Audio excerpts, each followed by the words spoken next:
आज का बजट मेरे लिए व्यक्तिगत तौर पे बहुत ही एक भावुक क्षण है। हम बड़े आम और साधारण से लोग हैं। हम राजनीतिक परिवारों से नहीं आते। मेरे माँ बाप, दादा दादी, दूर दूर तक रिश्ते में कोई राजनीति में नहीं था और कभी जिंदगी में नहीं सोचा था राजनीति में आएंगे।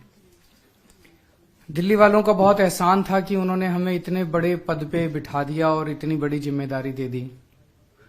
मैं हमेशा ही कहता हूं कि दिल्ली वालों का ये एहसान मैं 7 जन्म में भी पूरा नहीं कर सकता। जब से सरकार बनी है दिल्ली में, हमने कभी भी इसको राजनीति या सरकारी कामकाज के दृष्टि से नहीं देखा। जैसे मेरा अपना परिवार है, मेरे माता पिता मेरे साथ रहते हैं, मेरे बच्चे हैं, मेरी पत्नी है। मैं जैसे अपने परिवार का ख्याल रखता हूं, ऐसे ही मैंने कोशिश की है कि दिल्ली में रहने वाले हर परिवार का हिस्सा बनके, चाहे उनका भाई बनके, चाहे उनका बेटा बनके, उस परिवार का मैं ख्याल रखूं।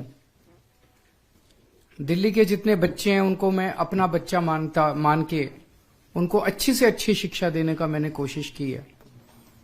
मेरी कोशिश रही कि जैसी शिक्षा मेरे बच्चों को मिली उस वैसी अच्छी शिक्षा दिल्ली के हर बच्चे को मिले। मेरी कोशिश है कि अगर किसी के भी परिवार में दिल्ली में कोई बीमार हो तो पैसे के अभाव में उसका खराब इलाज नहीं होना चाहिए, उसे अच्छे से अच्छा इलाज मिलना चाहिए। तो हर परिवार का मैंने ख्याल रखने की कोशिश की, उनका बड़ा बेटा बनके, उनका भाई बनके। आज दिल्ली की मेरी माताओं के लिए और मेरी बहनों के लिए एक बहुत बड़ा ऐलान किया गया है। ये कोई बहुत छोटी चीज नहीं है।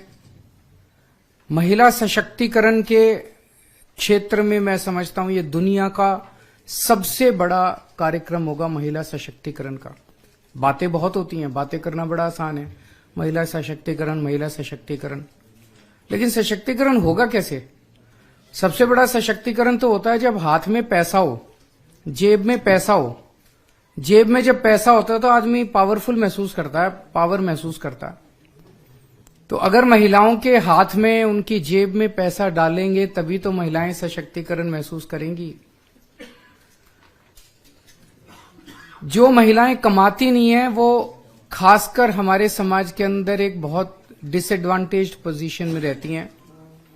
उन्हें घर में अपने पति के आगे हाथ फैलाने पड़ते हैं, उन्हें अपने बेटे के आगे हाथ फैलाने पड़ते हैं, अपने रिश्तेदारों के आगे हाथ फैलाने, छोटी छोटी चीजों के लिए, छोटी छोटी जरूरतों के लिए। अब ये नहीं होगा। अब दिल्ली में 18 साल से ऊपर की हर महिला के लिए, चाहे वो हमारी छोटी बहन हो, बड़ी बहन हो, चाहे कोई माता हो, हर एक के लिए हर महीने 1000 रुपए का इंतजाम कर दिया। हर महीने उनके अकाउंट में 1000 रुपए जाएंगे। ये बहुत बड़ी बात है और इस पे कई सालों से हम काम कर रहे थे। जाहिर तौर पे इस पे काफी पैसे का खर्च आएगा, लेकिन चूंकि दिल्ली में अब एक बहुत ही ईमानदार सरकार है, एक एक पैसा बचाती है। पहले बिजली फ्री की, पानी फ्री किया, शिक्षा फ्री की, इलाज फ्री किया, तीर्थ यात्रा फ्री की, महिलाओं का सफर फ्री किया। तो पैसा बचा बचा के जनता तक पहुंचाती है। यही पैसा, ऐसा क्यों नहीं हुआ कि पहले क्यों नहीं हुआ, और लोग क्यों नहीं कर रहे हो? क्योंकि वो सारा पैसा पार्टी वाले खा जाते हैं, दूसरी पार्टियों वाले सारा पैसा नेता खा जाते हैं, नेताओं की तरफ जाता है, सारा पैसा नेताओं की जेब में जाता है। दिल्ली में ऐसा नहीं होता। दिल्ली में सारा पैसा, एक एक पैसा बचा के हमने जनता पे खर्च किया है। तो अब वो बचा के इस साल हमारा वो सपना पूरा हुआ जब हम सोच रहे थे कि हर महिला को हम हर महीने 1000 रुपए देंगे। मैं दिल्ली की सभी महिलाओं को बहुत बहुत बधाई देना चाहता हूं। आपका बहुत एहसान है मेरे ऊपर, आपका बहुत आशीर्वाद है मेरे ऊपर। आपसे मुझे कुछ नहीं चाहिए, बस ये आशीर्वाद अपने भाई पे और अपने बेटे पे बनाए रखना। जो महिलाएं 18 साल से ऊपर हैं वो इसके लिए पात्र होंगी। पर वो महिला किसी सरकारी पेंशन की लाभार्थी नहीं होनी चाहिए, सरकारी नौकरी में नहीं होनी चाहिए और इनकम टैक्स पेयर नहीं होनी चाहिए। और इसको व्यवस्था को सिंपल करने के लिए हमने ये भी कर दिया, भाई सेल्फ डिक्लेरेशन दे देना। आप बाद में रैंडम तौर पे कुछ की जांच होती रहेगी, लेकिन सेल्फ डिक्लेरेशन देके आपको ये बेनिफिट शुरू हो जाएगा। तो इस साल अभी चुनाव के बाद जो है वो इसकी प्रक्रिया चालू होगी, फिर इसको हम कैबिनेट में लाके इसको सब करेंगे। तो मैं दिल्ली की महिलाओं को बहुत बहुत बधाई देना चाहता हूं। इससे एक बहुत बड़ी बात होगी, दिल्ली की अर्थव्यवस्था में बहुत बड़ा उछाल आएगा। हमेशा ये देखा गया है कि अगर संपत्ति या दौलत या पैसा कुछ चंद लोगों के हाथ में कॉन्सेंट्रेट हो जाए तो अर्थव्यवस्था का बेड़ा गर्क हो जाता है।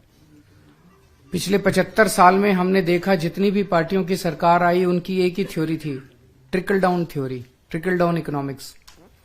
उनका ये होता था कि भाई 2-4 परिवारों को सारा पैसा दे दो देश का, वो फिर फैक्ट्री लगाएंगे, फैक्ट्री में सारे मजदूरी करेंगे और उससे देश की तरक्की होगी। उससे देश की तरक्की कभी नहीं होती, दुनिया भर में नहीं हुई। ये जो बॉटम्स अप थ्योरी है, जिसके जरिए आप जनता में, गरीब आदमी के हाथ में जितना पैसा आएगा उतनी तरक्की होगी इकोनॉमी की। गरीब आदमी के हाथ में जब पैसा आता है तो वो मार्केट में जाता है, वो कपड़ा खरीदता है, वो साबुन खरीदता है, वो कंजम्पशन की चीजें खरीदता है, तो इकोनॉमी में डिमांड क्रिएट होती है। जब डिमांड क्रिएट होती है तो नई नई फैक्ट्री लगती हैं, नई नई दुकानें लगती हैं। जब हम दिल्ली में आए थे हमने मिनिमम वेज बढ़ाए थे बहुत ज्यादा। हमने जब बिजली फ्री की, हमने पानी फ्री किया, आम जनता के हाथ में पैसा आया। आज उसी का नतीजा है कि दिल्ली के अंदर सबसे कम महंगाई है और सबसे ज्यादा समृद्धि है पूरे देश के अंदर देखा जाए तो महिलाओं के हाथ में जब पैसा आएगा, मैं समझता हूं वो मार्केट में जाएगी, अपनी मनपसंद की चीजें खरीदेंगी, उससे इकोनॉमी की भी तरक्की होगी। दूसरा, आज का जो बजट था वो राम राज्य की अवधारणा से प्रेरित था। हम अच्छे अस्पताल दे रहे हैं, अच्छे स्कूल बना रहे हैं, सड़कें बना रहे हैं, सब चीजें कर रहे हैं, लेकिन एक चीज की तरफ ध्यान आकर्षित करना चाहता हूं कि दिल्ली के गांव में जो सड़कें हैं वो थोड़ी सी अनदेखी रह गई थी। इस बार उसके लिए हमने अलग से बजट का प्रावधान किया है और दिल्ली के गांव देहात की सड़कों की तरफ ध्यान दिया जाएगा, वहां की सड़कों के निर्माण को जोर शोर से कराया जाएगा। अगर कोई प्रश्न है तो आप ओवरऑल अपने बजट को किस तरीके से देख रहे हैं? क्योंकि राम राज्य थीम तो आपने दी, पर ओवरऑल क्योंकि आतिशी जी का पहला बजट था और मैं आतिशी जी को बहुत बहुत बधाई देना चाहता हूं। 10 में से 15 नंबर दूंगा मैं। बहुत अच्छा बजट था उनका और सारे तबकों का ख्याल रखा गया, सब सेक्टर्स का ख्याल रखा गया। हाँ, अभी तो पहले स्कीम नोटिफाई होगी, सब कुछ आज ऐलान है, इस स्कीम इस साल लागू होगी। फिर भी आपका क्या अंदाजा है कितनी महिलाएं इसमें मतलब आ सकती हैं? सारी महिलाएं आ सकती हैं? कितनी आ सकती हैं? क्या हो सकती है? मेरा अपना मानना है मोटे मोटे तौर पे लगभग 65 लाख के करीब शायद महिला वोटर्स हैं दिल्ली में। 67 लाख। इसमें से इनकम टैक्स पेयर घटा दीजिए, इसमें सरकारी वो घटा दीजिए, इसमें हो सकता है सारी महिलाएं अप्लाई भी ना करें, वो सब करा के मेरा अपना मानना है शायद 45 लाख इससे 50 लाख के बीच में, शायद 50 लाख मान लीजिए। सर, दिल्ली वाले क्या समझे, स्कीम आ जाएगी या फिर कुछ अड़चने आएंगी? अड़चनों से लोहा लेना तो हमारे फितरत है। अभी तक अड़चनों से लोहा लेके अड़चनों को दूर कर करके सारे काम कराए हैं, तो ये भी कराएंगे। पर मैं ये एक सब महिलाओं को भी और सबको कहना चाहूंगा, आपने मेरे को 70 में से 62 सीट दी और एक बार 70 में से 67 सीट दी, तभी मेरी सरकार चली। अगर 70 में से 40 सीट दे देते तो अभी ये बदमाश हमारी सरकार गिरा देते, जैसे हर जगह गिराते फिर रहे हैं, है कि नहीं है? 70 में से 67 सीट दी, 62 सीट दी, तभी अभी तक सरकार चल रही है हमारी। उसका मैं शुक्रगुजार हूं बहुत बहुत। लेकिन सब लोग देख रहे हैं कि कैसे बीजेपी वाले, एलजी साहब, केंद्र सरकार हर काम में टांग अड़ाते हैं, हर काम में टांग अड़ाते हैं। अब अगर ये 7 एमपी, अभी मैं अकेला लड़ रहा हूं, एलजी साहब से भी अकेला लड़ता हूं, बीजेपी वालों से भी अकेला लड़ता हूं, सेंटर वालों से भी, तो ये 7 बीजेपी के एमपी बना के क्या मिला अपने को? कुछ नहीं मिला। दिल्ली वालों को तो कुछ नहीं मिला, उल्टा ही मिला। जब जब दिल्ली के काम रोकते हैं ये 7 एमपी बैठ के ताली बजाते हैं, बहुत अच्छा दिल्ली वाले बड़ी तकलीफ में है, बहुत अच्छा दिल्ली वाले बड़ी तकलीफ में है। तो ये तो बहुत गलत है। तो मेरा ये सब दिल्ली वालों से कहना है कि अगर ये 7 एमपी आप इंडिया गठबंधन के दे दोगे तो ये मेरे 7 हाथ बन जाएंगे, मेरे को ताकत मिलेगी। अगली बार 7 इधर से आ जाएंगे दिल्ली से, 13 पंजाब से आ जाएंगे, 10 हमारे राज्यसभा के यहाँ, करीब 25-30 एमपी हो जाएंगे। फिर किसी माई के लाल की हिम्मत नहीं है जो दिल्ली वालों के काम रोक दे। तो ये मैं ताकत आज दिल्ली के लोगों से मांग रहा हूं कि आप लोग जब वोट डालने जाओ तो दिल्ली की सोचना केजरीवाल के हाथ मजबूत करने के लिए, ताकि ये रोज मैं जो लड़ रहा हूं आप मेरे को ताकत दोगे तो किसी एलजी की हिम्मत नहीं होगी आपके काम रोकने की। सर एक एडिशन इसमें है, कई लोग देख रहे हैं कि एक चुनावी साल में आपने अनाउंसमेंट किया है, लेकिन इफेक्टिव होगा चुनाव के बाद, तो वोट बैंक जो आपकी तरफ शिफ्ट हो सकता था वो नहीं होगा, क्या ये खतरा है? क्यों नहीं होगा, होना तो चाहिए। भाई अनाउंसमेंट किया है और सबको यकीन है कि केजरीवाल जो कहता है वो करता है, तो मैंने कहा है तो मैं करूंगा भी।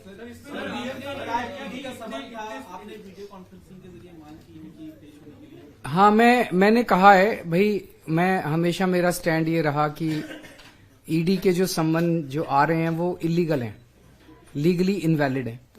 वो क्यों लीगली इनवैलिड हैं, वो लंबे लंबे मैंने चिट्ठी, कई पेज की चिट्ठी उनको लिख के भेजी है कि भाई क्यों लीगली इनवैलिड है। उसका उन्होंने कोई जवाब नहीं दिया, उनको जवाब देना चाहिए था। जो मैंने लीगल आर्ग्यूमेंट्स लिए हैं उन्हीं आर्ग्यूमेंट्स के आधार पे दूसरे केसेस में ईडी के सम्मन्स को क्वैश कर दिया हाई कोर्ट्स ने।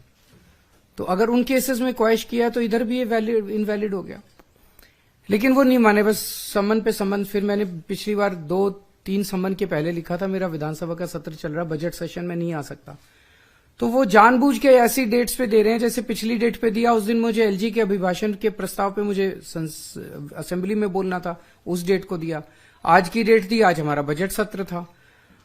अब मैंने उनको कहा है भाई, हालांकि मैं आपके सम्मन को इलीगल मानता हूं, लेकिन आपके प्रश्नों के सारे जवाब देने को मैं तैयार हूं, क्योंकि हमने कोई गलत काम किया नहीं, कुछ छुपा नहीं रहे। तो आप मेरे से प्रश्न पूछ लो, वीडियो कॉन्फ्रेंसिंग के जरिए पूछ लो।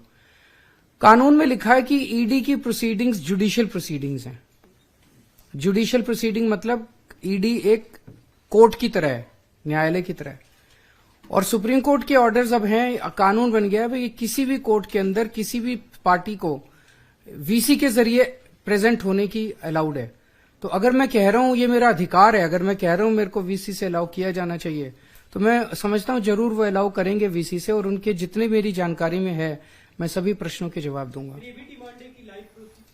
ये मैं अभी देख रहा था, मेरी तरफ से कोई ऐसी डिमांड नहीं है। अगर ईडी चाहे तो कर सकती है, मेरे को कोई इस पे आपत्ति नहीं होगी, लेकिन मेरी तरफ से कोई ऐसी डिमांड नहीं है। अगर हो तो मुझे कोई आपत्ति नहीं है। सर ये एक सवाल ये सीएम सर इधर coming back to the budget, actually coming back to the budget, our government has always taken pride that budget outlay has been increasing since the government took over. This is probably the first time the budget outlay has gone down. What is the reason behind? देखिए, अगर आप दिल्ली की fiscal history देखिए तो लगातार हमारा budget बढ़ता है। दिल्ली एक ऐसी सरकार है जिसको सेंटर से वर्चुअली 0 पैसा मिलता है। हमारा शेयर ऑफ सेंट्रल टैक्सेस, जैसा मैंने आपको कहा, 7,200 करोड़ से भी ज्यादा बनता है, बट हमें एक चवन्नी नहीं मिलती। इस साल इसको मैं थोड़ा पर्सपेक्टिव में रख देता हूं कि दिल्ली के लोग मिलके शायद सेकंड हाईएस्ट इनकम टैक्स देते हैं बॉम्बे के बाद। हम 2 लाख करोड़ से ज्यादा का इनकम टैक्स देते हैं। अब जो संविधान है उसमें लिखा है कि इनकम टैक्स कलेक्ट करने की जिम्मेदारी केंद्र सरकार की है, लेकिन केंद्र सरकार इनकम टैक्स को स्पेंड नहीं कर सकती। केंद्र सरकार को इनकम टैक्स राज्यों के अंदर बांटना होता है। तो दिल्ली के लोगों से 2 लाख करोड़ रुपए का इनकम टैक्स लेके वो सारा का सारा 2 लाख करोड़ रुपया पूरे देश के अन्य राज्यों में बांट दिया जाता है। दिल्ली को उस 2 लाख करोड़ रुपए में से केवल और केवल 325 करोड़ रुपए दिए जाते हैं। ये अब वो भी बंद हो गया। तो एक नया पैसा हमें नहीं मिलता उस 2 लाख करोड़ में से। तो ये एक भी पैसा हमें उस 2 लाख, तो ये तो नाइंसाफी है। ये तो ये है कि जो सोने के अंडे देने वाली मुर्गी है उसका गला ही घोंट दो। अगर डेली ग्रोथ इंजन है, आप हमें अगर पैसा दोगे, हम नए नए फ्लाईओवर, नए नए सड़कें बनाएंगे, दिल्ली को शानदार सिटी बनाएंगे, आपको और इनकम टैक्स इकट्ठा करके देंगे ना। आप हमें पैसा दो, हमें पैसा नहीं दे रहे। कंटिन्यू। सेकेंड, दिल्ली एक इकलौती सरकार है जो बिना लोन लिए सरकार चलाती है। अगर आप हमारे पिछले कुछ सालों की हिस्ट्री देखिए, हालांकि हम लोन का प्रोविजन करते हैं, हमें अभी तक कोविड के साल के अलावा हमारी सरकार को चाहे बिजली, पानी, स्कूल, अस्पताल, बस यात्रा सब कुछ फ्री देने के बावजूद हमें कभी लोन नहीं लेना पड़ा। इस साल जो एक अंतर आया है, जो पिछले 2 सालों से अंतर आ रहा है कि जीएसटी कॉम्पेंसेशन बंद हो गया है। पहले दिल्ली को 10,000 करोड़ जीएसटी कॉम्पेंसेशन मिलता था, उसका लास्ट कंपोनेंट 2-3 हजार करोड़ लास्ट ईयर भी मिला है। लेकिन इस साल, और ये दिल्ली की रेवेन्यू ग्रोथ का, रिमार्केबल रेवेन्यू ग्रोथ का नतीजा है कि जीएसटी कॉम्पेंसेशन खत्म होने के बाद भी हम अपने रेवेन्यू को पिछले साल के लेवल से इंक्रीज कर पाए। बिकॉज बजट एस्टिमेट, हालांकि पिछली बार थोड़ा ज्यादा था, लेकिन जो फाइनल एस्टिमेट है बजट का वो 74,900 करोड़ से, और इस बार उसको 1100 करोड़ रुपए बढ़ा के 76,000 करोड़ का हमने बजट अनुमान किया है। आप किसी और राज्य में देख लीजिए, कोई और राज्य नहीं है जिसने अपना जीएसटी कॉम्पेंसेशन खत्म होने के बाद अपना बजट डेफिसिट लोन लेके, डेट लेके पूरा ना किया हो। दिल्ली एक इकलौती सरकार है जो अपने रिसोर्सेज रेज करती है, ईमानदारी से रेज करती है, और बिजली, पानी, स्कूल, अस्पताल, बस यात्रा, तीर्थ यात्रा सब कुछ फ्री देने के बाद भी फिस्कल सरप्लस में रहती है। So I have a question. You said that this year's budget was inspired by the vision of Ram Rajya, and in fact, the finance minister's speech was peppered with couplets from Ramayana. Why is that? Why did you feel that this is a pitch that you have to make and you have to define your budget in this manner? You don't believe in Ram Rajya? So that is that apart, sir. We believe in Ram Rajya. हमने केवल इस बार नहीं, कई सारे budget speeches Manish ji के भी उठा के देखो, उसमें भी राम राज्य की अवधारणा की कई बार जिक्र हुआ है। 2022 you mentioned it first after winning the 2020. No, I don't think so, उसके पहले भी मेंशन। रूपश्री, अगर आप ये देखिए, आप हमारी पॉलिसीज देखिए, हमारे पॉलिसीज ही राम राज्य से प्रेरित हैं, जो एक एक तबके के लिए, खासकर जो पिछड़े हुए तबके हैं। देखिए, राम राज्य में किस चीज की बात है, जो अभी हमने आज भी कहा, कोई दीन नहीं है, कोई दुखी नहीं है, कोई बीमार नहीं है, सब समृद्ध हैं। तो पिछले 9 साल से हमारी सरकार इसी पे तो काम कर रही है। कोई ऐसी सरकार नहीं होगी जिसने शिक्षा पे इन्वेस्ट किया इतना, कोई ऐसी सरकार नहीं होगी जिसने एजुकेशन पे इन्वेस्ट किया। एक हमारा अचीवमेंट जो हमने आज शेयर किया, जो अक्सर हम उसकी बात नहीं करते हैं, लेकिन हमने मैल नरिशमेंट जिस स्पीड से दिल्ली में कम किया है, खास करके बच्चों में 91% रिडक्शन है। ऐसा नहीं है कि ये स्कीम्स और राज्यों में नहीं चलती हैं, चलती हैं, लेकिन हमारी सरकार में, क्योंकि हमारे लिए एक एक व्यक्ति इंपॉर्टेंट है, हमने बच्चों पे इतना फोकस करके 91% से मैल नरिशमेंट कम कर दिया है। तो हमारी पॉलिसीज ही राम राज्य से प्रेरित हैं, पहले दिन से प्रेरित हैं।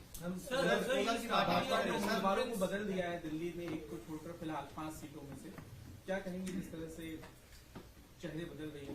भाजपा डर गई है, इसीलिए उनको, मैं कोई बता रहा था कि जहां जहां आम आदमी के कैंडिडेट्स खड़े हुए हैं वहीं बदले हैं, आसाम में भी वहीं बदले हैं जहां 3 हमारे खड़े हुए हैं, यहाँ पे दिल्ली में भी वहीं बदले हैं, सारे हमारे वाले जहां खड़े हुए हैं।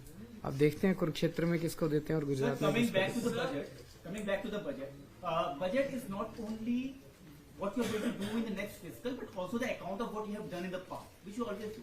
But in the past 2 budgets, you made several announcements, which have not been mentioned this time. How much you have managed to achieve in Rozgar budget? How many jobs you have managed to provide? How many schemes you could manage to implement? Last year you talked about road infrastructure. There is no mention about that. How much work could you do on that front? Can you elaborate on that, please? मैं समझता हूं कि आज आतिशी जी का जो speech है वो 2 भागों में था। First part was not specifically about last year, but the development and improvement that has taken place in Delhi in the last 10 years since we took over. तो 10 साल के अंदर, 10 साल पहले दिल्ली क्या थी और 10 साल के बाद आज दिल्ली क्या है। तो फर्स्ट पार्ट 12:15 बजे तक उनका स्पीच उसी पे था। 12:15 बजे के बाद फिर उन्होंने इस साल का बजट प्रेजेंट किया। तो उसमें आपको सारी चीजें मिलेंगी कि पहले 24,000 क्लासरूम थे, हमारे आने के बाद 22,000 क्लासरूम और बन गए। हमने 530 मोहल्ला क्लिनिक बनाए, हमने दवाइयां फ्री की, हमने ये किया वो किया। उसमें रोजगार वाले पे परसों जो सर्वे रखा गया, I think it has come down very substantially in the last 2 years the unemployment rate. मेरे को एग्जैक्ट फिगर्स याद नहीं है, शायद 6.9 से 1.2 या 5.3 से 1.9 5.3 अनएम्प्लॉयमेंट रेट से 1.9 आ गया, which is a remarkable achievement. तो Really know the numbers, how many jobs? Numbers इस तरह से परसेंटेज अगर है तो उसमें नंबर्स आप निकाल लीजिए। सीएम साहब पर- एक टॉक ऑफ द टाउन बन गया है कि नेबरिंग जो स्टेट्स हैं, खासतौर पर नोएडा, गाजियाबाद, वो महिलाएं कह रही हैं कि दिल्ली का एनरोलमेंट करा लें ताकि उनको मैं सबको कहना चाहूंगा कि आप अपने अपने राज्य में हमारी सरकार लेके आए तो वहां सबको बेनिफिट मिलेगा। तेलंगाना में पीएम कह रहे हैं कि मैं हूं मोदी का परिवार, ये नारा आज उन्होंने दिया है परिवारवाद पर अटैक करते हुए। मुझे आइडिया नहीं इसका। सर आज सोलर की बात आज बजट में भी की, सोलर की आप लोगों ने राशि भी अब निर्धारित कर दी, स्कीम जो है वो अभी तक नहीं आ पाई है, अटकी है। मेरी एलजी साहब से निवेदन है, प्लीज इस स्कीम को मत रोकिए। जनता के लिए, देश के लिए स्कीम है, इसमें इन चीजों के अंदर राजनीति नहीं होनी चाहिए, ये सही नहीं है। तो वो स्कीम रोकी उन्होंने। जिस दिन स्कीम आई थी मेरे पास कई फोन आए थे कि बहुत अच्छी स्कीम है, बहुत अच्छी स्कीम है। जिन लोगों के अभी बिजली के बिल जीरो हैं उनके तो जीरो हैं, जिनके बिजली के बिल आते हैं वो भी जीरो हो जाएंगे। तो अच्छी स्कीम है, अच्छा काम तो होना ही चाहिए। कोई लोग ये बता रहे हैं कि हमारी स्कीम कॉपी करके अब सेंट्रल आ रही है, तो सेंटर की पहले आनी चाहिए, हमारी नहीं आनी चाहिए पहले, इसलिए ये विवाद हो रहा है। तो जब तक सेंटर नहीं लाएगा हमारी पास नहीं करेंगे ये। Last budget before elections of general elections and also Delhi Assembly elections. This is your last budget. नहीं, अगले साल, अच्छा अगले साल तो उस टाइम तक चुनाव हो जाएंगे, लुक्स लाइक। बट जैसा मैंने कहा था एंड में कि we are confident also, hopeful also कि अगले 5 बजट भी हम ही लोग हम ही लोग प्रेजेंट प्रेजेंट करेंगे। लोकसभा चुनाव में unless they declare Delhi as a full UT. आप ही लोगों से पता चलता है, आप ही लोग बताते हो। पूर्ण राज्य मुद्दा पर लास्ट लोकसभा चुनाव में इस बार क्या आप तैयार कर रहे हैं कैंपेन दिल्ली और फिर बाकी जगहों भी? मेरा एक ही चीज है सबको कहना कि अगर आप अपने, देखो तमिलनाडु वाले लोग जो हैं वो तमिलनाडु वाली पार्टी को सारे एमपी दे देते हैं तो उनकी हाथ ताकत बढ़ती है। केरला वाले केरला वालों को दे देते हैं। दिल्ली वाले अपनी दिल्ली वाली पार्टी को अगर सारे एमपी दे देंगे तो हमारी ताकत बढ़ेगी, हमारे हाथ मजबूत होंगे, तो जाके उनसे सेंटर से लड़ने में हमारी ताकत बढ़ेगी। अभी सेंटर से अकेला मैं लड़ता रहता हूँ, एलजी साहब से मैं लड़ता, फिर हमारी ये साथ लड़ेंगे ना जाके।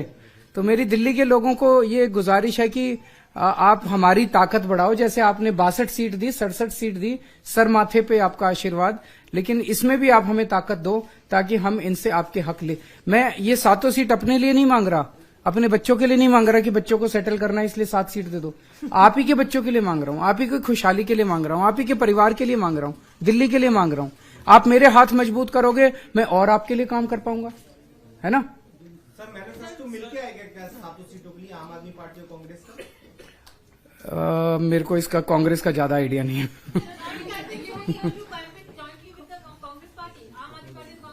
अभी तो हम अपनी प्लानिंग कर रहे हैं, देखते हैं उनसे बात करके, पर अभी तो हम अपनी प्लानिंग कर रहे हैं। आज पूरी शाम उसी के ऊपर है। सर दिल्ली में काफी सारे ऐसे बच्चे हैं जो हायर एजुकेशन के लिए जाना चाहते हैं, आपकी गवर्नमेंट लगातार एजुकेशन पर काम करती है, वो बच्चे जो हायर एजुकेशन लेना चाहते हैं लेकिन खाली नहीं, हमारी योजना है कि स्कीम है कि आप लोन ले लीजिए और लोन आपको गारंटी सरकार देगी। आपको अपनी कोई ज्वेलरी बेचने की जरूरत नहीं है, कुछ गिरवी रखने की जरूरत नहीं है। वहां से निकलने के बाद, पढ़ाई से निकलने के बाद आपकी नौकरी लगेगी। नौकरी करने के 15 साल के अंदर आप वो लोन आसान किश्तों में चुका सकते हैं।